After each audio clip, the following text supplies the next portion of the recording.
Okay, so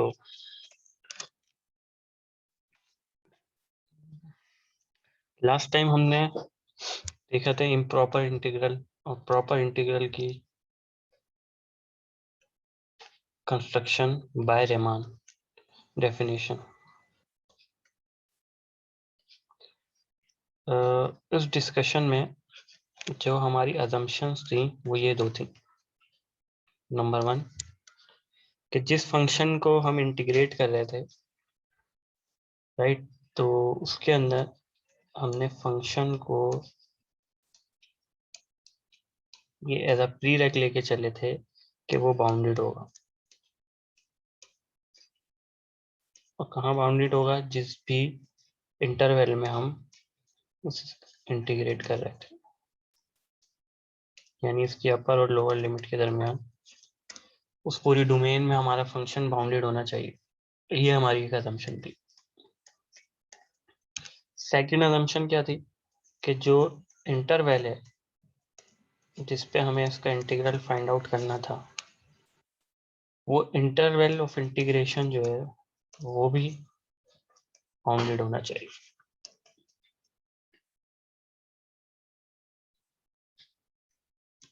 right, तो ये दो असम्पशन हमने खुद से ली थी और उसके बाद हमने प्रॉपर इंटीग्रल को डिफाइन किया था कि प्रॉपर इंटीग्रल क्या होता है। आज जो हमारा टॉपिक है वो है इम्प्रॉपर इंटीग्रल। उसकी मोटिवेशन क्या है? लेट्स, आपने देखा होगा कि साइन इनवर्स एक्स को जब हम कैल 1 में पढ़ते थे तो वो इस तरीके से डिफाइन कराते थे इन इंटीग्रल फॉर्म।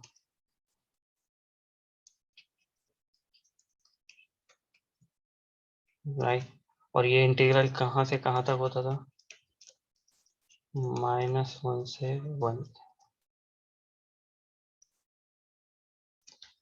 ओके, तो ये डेफिनेशन थी असल में for sine inverse x. Simple कैल 1 में ये फार्मूला के सेंस में आपने पढ़ा भी होगा कि ये इसका फार्मूला इस 1/√1 माइनस टी स्क्वायर, इसका इंटीग्रल लें तो ये साइन इनवर्स एक्स आता है। ओके, तो अगर मैं इस एक्स को लिमिट ऑफ इंटीग्रेशन एक पर्टिकुलर डिफाइन करा दूं, लेट्स से कि मैं एक्स को 1 ले लूँ, तो ये इंटीग्रल क्या हो जाएगा? 0 to 1 डी ऑफ टी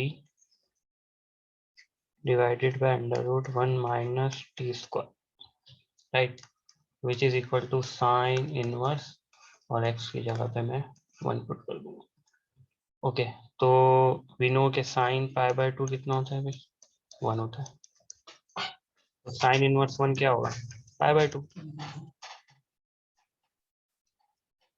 ठीक है, तो इसका मतलब है कि इस इंटीग्रल का answer 0 to 1 dt divided by √1 minus T square, इसका आंसर आ गया π/2।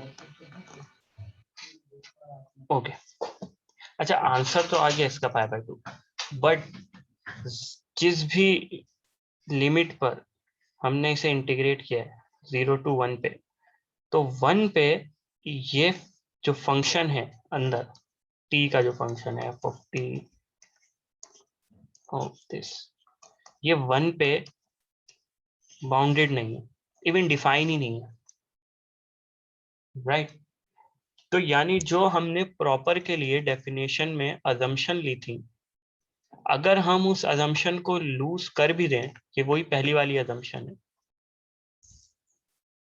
ये वाली अजम्पशन कि फंक्शन जो है वो बाउंडेड होना चाहिए इंटरवल पे, ठीक है, मगर ये अजम्पशन जो है, हमने देखा कि हमारे पास एक केस ऐसा है कि अगर हमने लिया फंक्शन कौन सा है? Unbounded.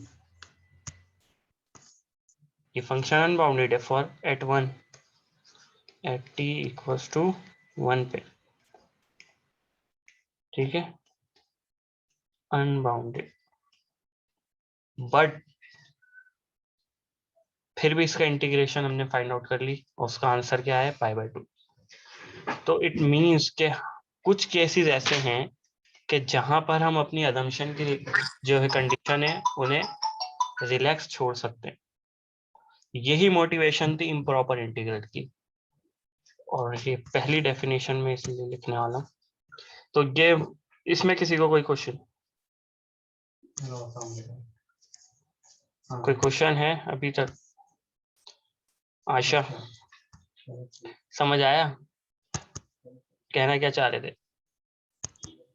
I just joined, so okay, I missed the first question. Arsalan,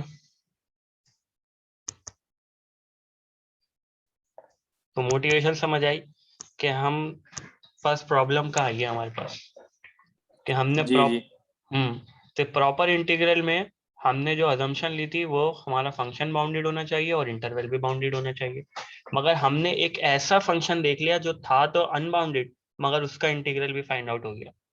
it means के कुछ ऐसे इंटीग्रल भी हैं जो कि बाउंडेड नहीं है मगर फिर भी उनका इंटीग्रल फाउंड आउट किया जा सकता है।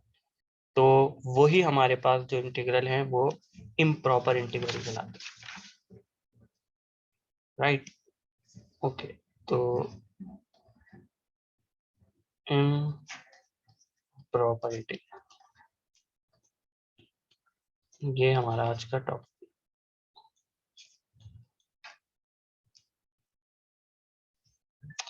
ओके, तो definition, suppose a less than b and f जो है is integrable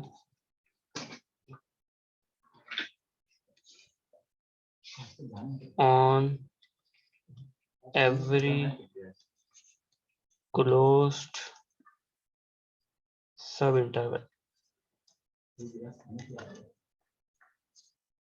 of the form C to B, okay, where ये C क्या है? कोई भी आर्बिटरी पॉइंट है A और B के दरमियान, but F is not integrable on AB। अब what it is mean मैं अभी आपको बताता हूँ। Then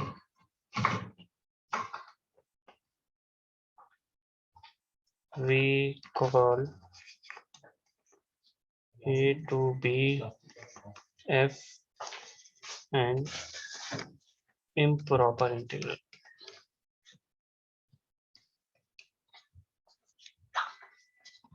of type 1, यानी हमने पहली वाली कंडीशन लूज की है तो वो इम्प्रॉपर इंटीग्रल है टाइप 1 का, और जब सेकंड वाली कंडीशन लूज करेंगे वो टाइप 2 के इम्प्रॉपर इंटीग्रल हो। ओके, तो लेट्स सी के ये डेफिनेशन असल में क्या क्या रही है। ओके, तो डायग्राम में ओके, सपोज करें कि ये हमारी डोमेन थी ए से बी, राइट? अब हमने जो अपनी पर्टिकुलर एग्जाम्पल में देखी थी जहां पर a 0 और b 1 था और फंक्शन क्या था? f of t equals 1 divided by under root 1 minus T square, सही है, ऑन 0 1। इस इंटरवल पे हमने ये फंक्शन लिया हुआ था। अब ये फंक्शन 1 पे तो डिफाइन था ही नहीं, राइट? चलो मैं फंक्शन अगर बना दूं, इसी पे फंक्शन बना देता हूं, तो ये 0 पे 1 आ जाएगा और ये इस तरीके से ये फंक्शन इंक्रीजिंग होगा, सही। और 1 पे जाके ये 1 वाली लाइन पे ये फंक्शन ये है, ठीक है, ये 1 लाइन है। मैं इसको बेहतर कर देता हूँ।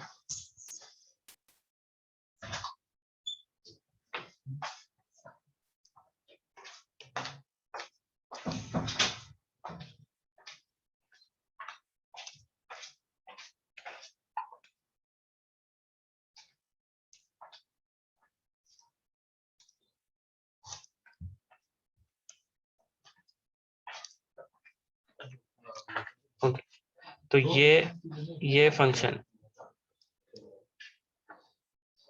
इसका, और ये 1 पे ये इंफिनिटी की तरफ चला जाएगा। ठीक है, तो ये यानी ए से बी में तो ये क्या है, अनबाउंडेड है, मगर मैं इनके बीच में कोई भी ले लूं पॉइंट ए से सी, ए से सी में तो ये बाउंडेड है। इसी तरह अगर सी इसके बजाय मैं इसको ले लूं, यहां तक भी अनबाउंडेड। तो सिर्फ इस पॉइंट को छोड़कर, इस पॉइंट को छोड़कर इसके क्लोज कितने भी पॉइंट्स ले लूं, जैसे मैं सी का नाम कह रहा हूं, कितने भी क्लोज ले लूं बी से, उन सब में ये फंक्शन बाउंडेड है सिवाय बी के। तो यानी इसका मतलब है कि ये वाला जो फंक्शन है ये 0 to 1 में तो बाउंड नहीं है, मगर 0 से 1 ओपन कर दूं इसमें तो ये बाउंडेड है, यानी सिर्फ 1 को इंक्लूड ना करूं तो 1 से कोई सा भी क्लोजेस्ट पॉइंट ले लूं, यानी 0 से, अब वो क्लोजेस्ट पॉइंट क्या है सी, उस पे ये बाउंडेड है। ठीक है, इसी तरीके से मे भी पॉसिबल है कि हमारे पास कोई ऐसी कंडीशन आए कि फंक्शन हमारा ए टू बी इंटरवल में डिफाइन हो, मगर ए पर बाउंड ना हो, बाउंडेड ना हो, बाकी पूरे में तो बाउंडेड हो। ठीक है, तो उससे उस केस में क्या होगा कि हम सी हमने कहीं भी लेंगे तो सी से लेकर बी, यानी ये राइट हैंड साइड, इधर तो फंक्शन क्या होगा, बाउंडेड होगा। फिर सी यहां तक भी ले सकता हूं, यहां तक भी, और यहां तक भी, सिवाय ए के, जैसे यहाँ कंडीशन में थी कि सिवाय बी के हर जगह डिफाइन था फंक्शन, हर जगह बाउंडेड था। इसी तरह एक कंडीशन ऐसी भी आ सकती है कि ए के सिवा बाकी सब जगह पर फंक्शन क्या हो, डिफाइन हो। तो ये दो कंडीशन हमारे पास बन सकती हैं कि या तो इस पॉइंट पे अनबाउंडेड हो या फिर इस पॉइंट पे अनबाउंडेड हो, राइट। तो उस केस में क्या होगा कि भाई फंक्शन सी से लेकर बी तक, और सी क्या है, ए के कोई सा भी क्लोजेस्ट पॉइंट, ठीक है, तो उसमें तो बाउंडेड है, और सिर्फ इस ए पर अनबाउंडेड होगी। तो ये दो कंडीशन अराइज हो सकती है, इसके अलावा भी हो सकती है, वो हम आगे देखेंगे कि अगर बीच में से कोई ऐसी पॉइंट आ जाए जिसपे अनबाउंडेड है। तो यहाँ पर जो मैंने डेफिनेशन लिखी है उसको पढ़े, अब समझ आ जाएगी आप। डेफिनेशन क्या कह रही है कि सपोज हमारे पास ए बी से लेस है, वैल्यू रियल नंबर है, और एफ जो है वो इंटीग्रेबल है, एफ इंटीग्रेबल है ऑन एवरी क्लोज सब इंटरवल। सही है, यानी जो हमारे पास कंप्लीट इंटरवल है ए से बी, कंप्लीट इंटरवल तो हमारे पास ए से बी है, मगर जो हमारा फंक्शन है वो इस पूरी डोमेन पे तो इंटीग्रेबल नहीं है, मगर सब इंटरवल पे, यानी सी टू बी, और सी कोई सा भी एक पॉइंट ए और बी के दरमियान, हमने अपनी फिगर में देखा, तो इस पे इंटीग्रेबल है। But f is not integrable on a b पर नहीं है, मगर ए को हटाकर या बी को हटाकर किसी कोई सा भी पॉइंट ले लो उस पर इंटीग्रेबल है। तो हम ऐसे इंटीग्रल को कहते हैं, we call this integral an improper integral of type 1। तो ये टाइप 1 का इम्प्रॉपर इंटीग्रल है कि जिसमें कोई भी डोमेन के अंदर से कोई भी ऐसी वैल्यू आ जाए जिसपे फंक्शन क्या हो जाए, नॉट बाउंडेड, यानी अनबाउंडेड हो जाए। तो इस ऐसे फंक्शन के इंटीग्रल को जब हम निकालेंगे तो हम कहेंगे कि हम इम्प्रॉपर इंटीग्रल निकाल रहे हैं फर्स्ट टाइप का, राइट। ओके, अब जैसे मैंने फर्स्ट डेफिनेशन लिखी, उस डेफिनेशन में ये वाली कंडीशन मैंने डिफाइन करा कि क्लोज इंटीग्रेबल है मगर सी टू बी, यानी ये वाली कंडीशन जो सेकंड वाली बनाई थी, ये सी टू बी यहाँ डिफाइन है। अब सी कुछ भी हो सकता है बट ए नहीं होना चाहिए, राइट। और एक कंडीशन क्या है जो हमने अपने ऊपर वाले ग्राफ में देखी थी कि सेम यही डेफिनेशन कि suppose a less than b है एंड f इज इंटीग्रेबल और एवरी क्लोज सब interval for a to c। सही, एक कंडीशन ही हो सकती है कि a पे हो और b के क्लोज तरीन कोई भी पॉइंट हो उस पे हो लेकिन b पर ना हो, ठीक है। But f is not integrable on whole interval a b, then we call this integral and improper integral of type 1। तो ये दो डेफिनेशन है, दोनों बुक में लिखी हुई है। सिर्फ डिफरेंस क्या है कि एक में हमें क्या देखना है कि b पर नहीं है और एक में a पर नहीं है डिफाइन हमारा फंक्शन, यानी अनबाउंडेड है। ओके,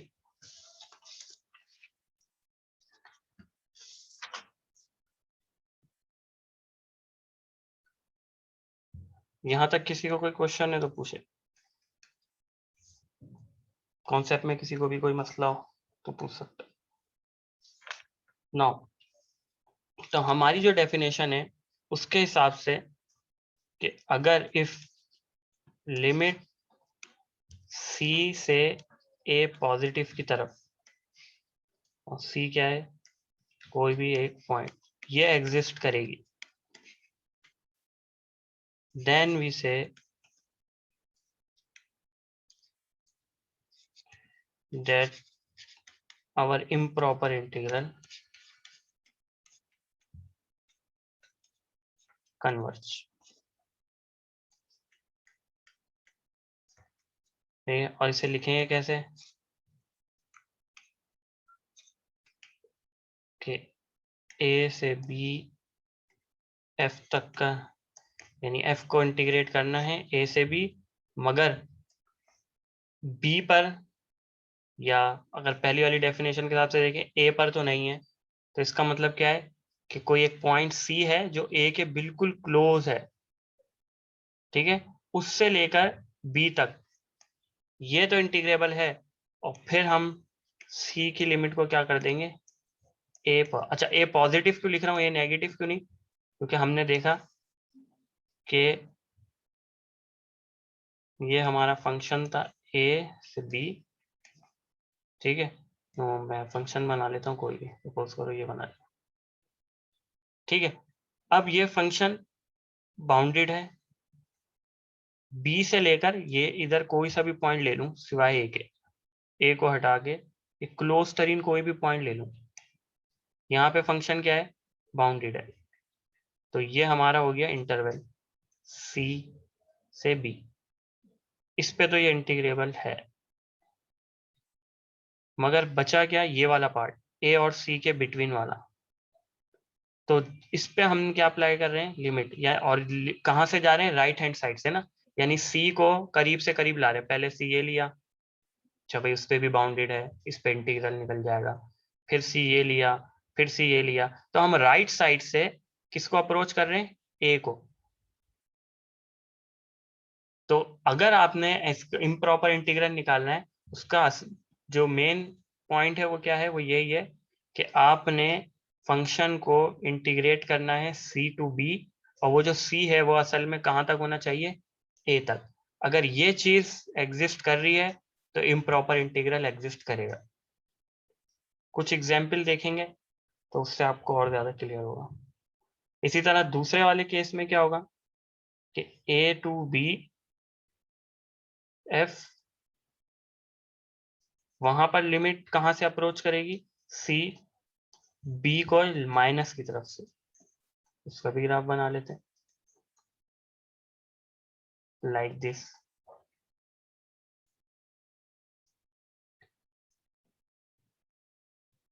ठीक है। यानी a से b तक में तो फंक्शन बाउंडेड नहीं था जो हमने अपना फंक्शन देखा, ठीक है, मगर इन दोनों के बीच में कोई सही पॉइंट ले लूं c, इधर तो बाउंडेड है फंक्शन, फिर c में ये ले लूं। अब यहां मैं लेफ्ट से जा रहा हूं b की तरफ, फिर c ये ले लूं और क्लोज टू क्लोज जाता रहूं b के, ठीक है। इसीलिए यहाँ लिखा है कि c को b माइनस से अप्रोच करना है, यानी लेफ्ट साइड से। और फिर अगर ये इंटीग्रल एग्जिस्ट करे तो हम कहेंगे कि ये वाला इम्प्रॉपर इंटीग्रल एग्जिस्ट करता है। तो ये जस्ट थ्योरी थी और उसकी मोटिवेशन थी। क्वेश्चन तो अब हम करेंगे। तो यहाँ तक किसी को कोई क्वेश्चन हो तो करें, पूछे। और अगर ये लिमिट एग्जिस्ट नहीं करी तो हम कहेंगे कि हमारा जो इम्प्रॉपर इंटीग्रल है, इम्प्रॉपर इंटीग्रल वो डाइवर्ज करेंगे।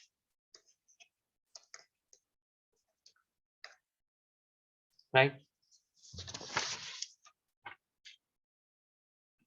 चलें कुछ क्वेश्चन इसके देखते हैं, इससे ज्यादा आपको क्लियर होगा।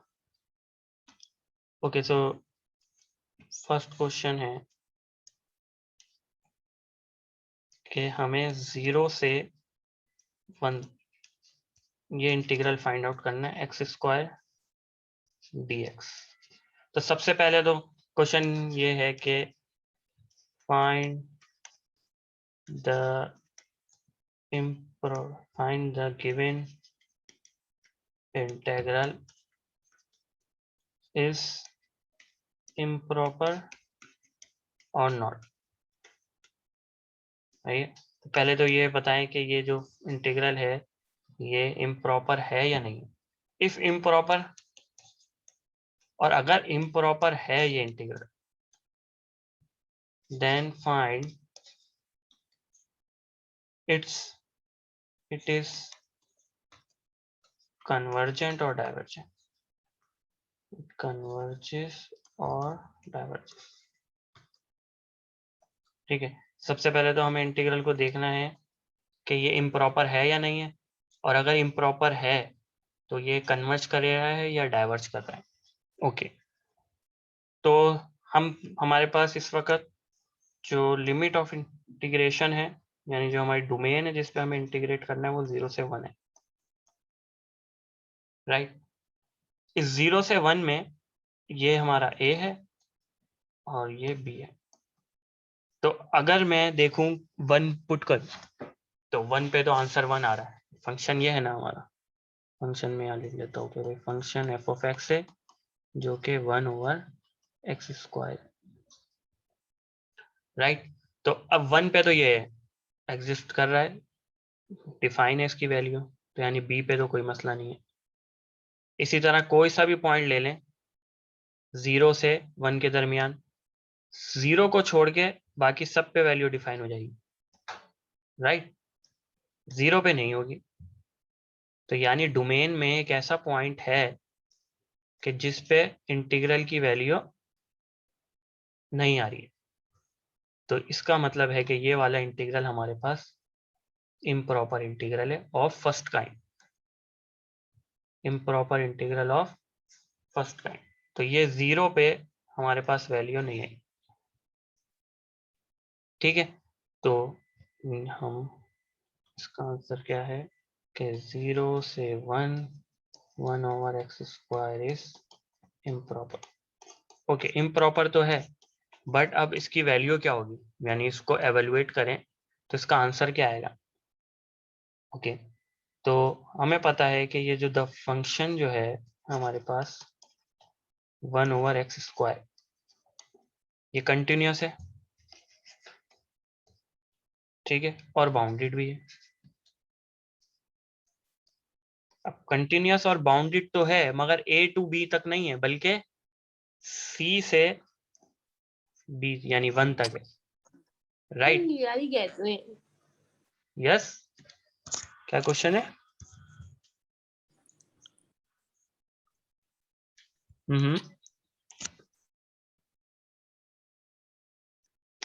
ओके, तो ये c to 1 पे तो बाउंडेड भी है और कंटिन्यूस भी है, और c की वैल्यू बस 0 नहीं होनी चाहिए, 0 से बड़ी और 1 से छोटी। तो हमने पढ़ा हुआ है थ्योरम कि अगर फंक्शन कंटिन्यूस हो तो वो क्या होता है, इंटीग्रेबल होता है, इंटीग्रेबल है, thus f is integrable. Okay, तो f इंटीग्रेबल तो है, मगर किस पे, ऑन। ये तो हमारी वही जो बात हमने ग्राफिकली देख रहे थे वो ये लिख दी हमने। अलजेब्रिकली, ठीक है। मगर हमें क्या मालूम करना है, c to 1 नहीं लिमिट चाहिए, हमें चाहिए लिमिट 0 to 1। तो c से 1 तक तो है, अगर c 0 नहीं है तो c से 1 पे तो इसको ये इंटीग्रेबल कर सकते हैं। तो नाउ फॉर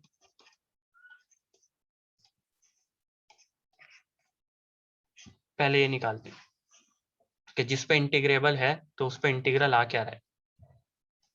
तो असल लिमिट थी 0 से 1, लेकिन मैं कहां से लूंगा, c से 1, 1/x² dx।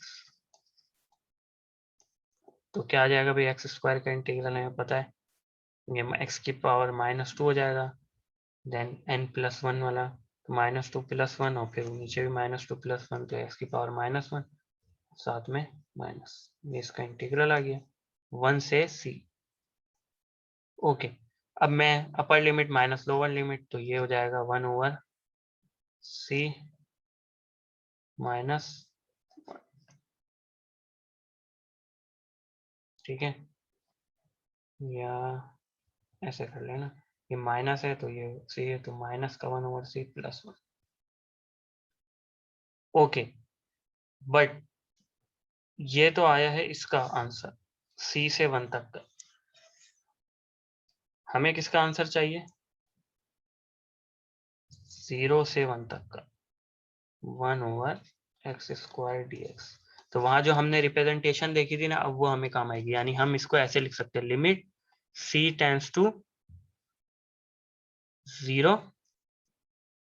अब हमारा फंक्शन a पर डिफाइन नहीं है, राइट। एक मैं आपसे ले जाता हूँ, देख यहाँ पर डिफाइन नहीं है, इसका मतलब है कि c हम कहाँ से आ रहे हैं, राइट हैंड साइड की तरफ से, तो c 0 पॉजिटिव और c to 1 1/x² dx। so limit c to 0 positive, और ये अभी हम निकाल चुके हैं c to 1, तो ये आ गया 1 - 1/c। लिमिट पुट कर दो, तो हमें पता है जैसे ही मैं पुट करूंगा 0 तो क्या हो जाएगा, इन्फिनिटी। तो इसका मतलब है ये इंटीग्रल जो हमें गिवन था 0 to 1 1/x² dx, ये इम्प्रॉपर था मगर कन्वर्जेंट नहीं था, इम्प्रॉपर और डाइवर्जेंट। तो यही इसी तरीके के क्वेश्चन आपको आएंगे, इसी से ऐसे ही करने होंगे आपने क्वेश्चन, कि कोई इंटीग्रल गिवन होगा, बताना होगा प्रॉपर है या इम्प्रॉपर है, और अगर इम्प्रॉपर है तो फिर बताएं कि वो कन्वर्ज करेगा या डाइवर्ज, क्योंकि प्रॉपर होगा तो फिर तो लाजमी बात है कि वो कन्वर्ज करेगा, उसका एक आंसर होगा, वो तो हम पहले देख चुके हैं क्वेश्चन में, राइट। ओके, एक और क्वेश्चन कर लेते हैं और ज्यादा क्लियर हो जाएगा। बी, ओके, लेट सपोज कि अब जो हमारे पास है वो 0 to 1 1/√x dx, ठीक है। ये फाइंड आउट करना है कि ये प्रॉपर है या इम्प्रॉपर, और फिर है तो कन्वर्जेंट है या डाइवर्जेंट। तो अच्छा ठीक है, तो साथ तुम जरा बताओ मुझे कि ये इंटीग्रल प्रॉपर है या इम्प्रॉपर। सैयद मोहम्मद साद, जरा बताओ ये इंटीग्रल क्या है, प्रॉपर है या इम्प्रॉपर है।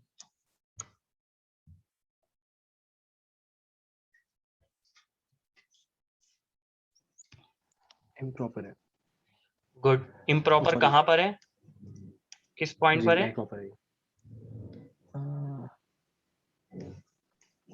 0 गुड, 0 पर ये डिफाइन नहीं है फंक्शन, राइट, अनबाउंडेड हो रहा है। तो इसका मतलब है, अब आप ये बिल्कुल इसी तरीके से लिखेंगे जैसे हमने पहले वाले में लिखा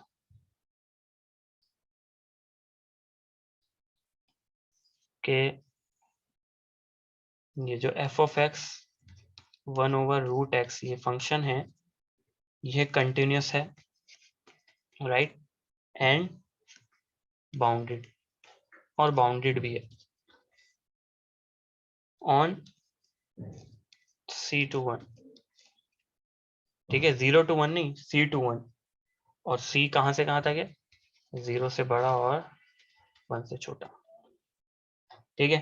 तो अब हम पहले पढ़ चुके हैं कि कंटिन्यूस फंक्शन हो तो वो क्या होता है, इंटीग्रेबल होता है, और ये एक बाउंडेड के लिए भी हम ये रिजल्ट पढ़ चुके हैं, तो हम लिख देंगे देन इट इज इंटीग्रेबल। तो हमारा जो फंक्शन गिवन है वो इंटीग्रेबल है ऑन C/1, राइट। तो अब वो इंटीग्रल की वैल्यू क्या है वो फाइंड आउट करते हैं सबसे पहले कि अच्छा भाई इंटीग्रेबल तो है ये C/1 में, तो इंटीग्रेशन है क्या, ओके। तो C/1 कैसे लिख सकता हूँ, x⁻² dx, ओके। तो क्या आएगा भाई, इसका इंटीग्रल क्या आएगा, मनाल जरा बताना इसका इंटीग्रल क्या आएगा।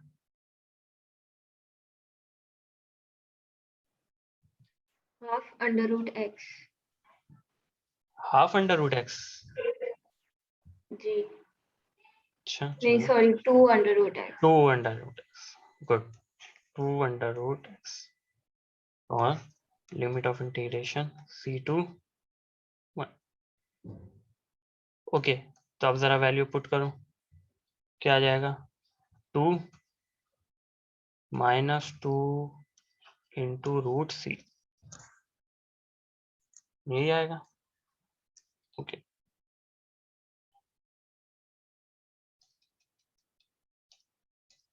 तो ये तो आंसर हो गया इंटीग्रल का C से 1 तक। अच्छा भाई, मगर हमें किसका आंसर फाइंड आउट करना है, 0 से 1, 1/√x dx, और वो किसके बराबर है, हमने बाय डेफिनेशन उसकी रिप्रेजेंटेशन कैसे पढ़ी थी कि अच्छा 0 से 1 चाहिए तो कह दो C/1 1/√x dx, और फिर लिमिट लगा दो C पर, ठीक है। और अगेन कि 0 पर नहीं है, 1 पर है, तो हम 0 की तरफ अप्रोच कर रहे हैं, यानी पहले C यहाँ लेंगे फिर यहाँ लेंगे, इस तरह इस तरह अप्रोच करते रहेंगे। इसका मतलब है C 0 की तरफ जाएगा राइट हैंड साइड, ओके। तो limit C tends to 0 plus, और ये इंटीग्रल अभी हमने ऊपर फाइंड आउट कर लिया है, इसके आंसर लिख दें 2 - 2√c। तो अब C की वैल्यू पुट करें तो क्या आंसर आएगा भाई, 2, जैसे लिमिट पुट करेंगे। तो इम्प्रॉपर इंटीग्रल था, ये इंटीग्रल इम्प्रॉपर था मगर कन्वर्जेंट भी है, ठीक है। तो यही डिफरेंस है थ्योरी में, जो हमने प्रॉपर इंटीग्रल पढ़े तो वहां पर हम देख रहे थे कि जब भी हम प्रॉपर इंटीग्रल फाइंड आउट कर रहे थे, क्योंकि वो एरिया अंडर द कर्व था, एक प्रॉपर हमारे पास आंसर आ रहा था, ठीक है। मगर अब हमने उधर जो अजम्पशंस ली थी, वो एक अजम्पशन ये थी कि फंक्शन बाउंडेड होना चाहिए, दूसरी इंटरवल भी बाउंडेड होना चाहिए। तो हमने जो पहली वाली कंडीशन को हटा के देखा, तो उसके बाद हमें जो चीज पता चली है वो मे और मे नोट है, कि अगर फंक्शन अंदर वाला फंक्शन अनबाउंडेड है, ठीक है, तो उसका इंटीग्रल आ भी सकता है और नहीं भी आ सकता। और ये दोनों ही एग्जाम्पल इसीलिए दिए मैंने कि एक में इम्प्रॉपर इंटीग्रल था वो, यानी फंक्शन अनबाउंडेड नहीं था, सही है, डोमेन में फंक्शन अनबाउंडेड था।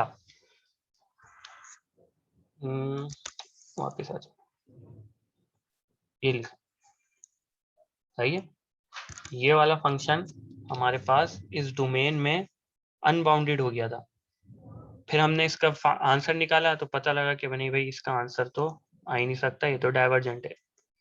दूसरा इंटीग्रल लिया, वो भी अनबाउंडेड था, ठीक है, मगर जब इसको सोल्यूशन फाइंड आउट किया तो इसका आंसर तो आ गया ये कन्वर्जेंट। तो यानी इम्प्रॉपर इंटीग्रल जो फर्स्ट काइंड के हैं, जिसमें जो फंक्शन की वैल्यू है वो अनबाउंडेड हो जाए किसी एक पॉइंट पर, ठीक है, तो उस तरीके के इंटीग्रल को हम इम्प्रॉपर इंटीग्रल कहते हैं। और इम्प्रॉपर इंटीग्रल कन्वर्जेंट भी हो सकता है और डाइवर्जेंट भी हो सकता है, राइट। ओके,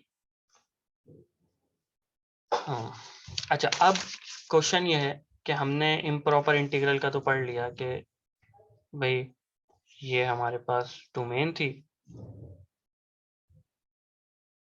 ए और बी, तो एक उसमें देखा हमने कि हो सकता है इधर ना हो, एक उसमें देखा कि इधर बाउंडेड ना हो, यानी इस पॉइंट पर अनबाउंडेड हो जाए या इस पॉइंट पर। अगर दोनों ही पॉइंट पर अनबाउंडेड हो जाएगा फिर क्या करेंगे,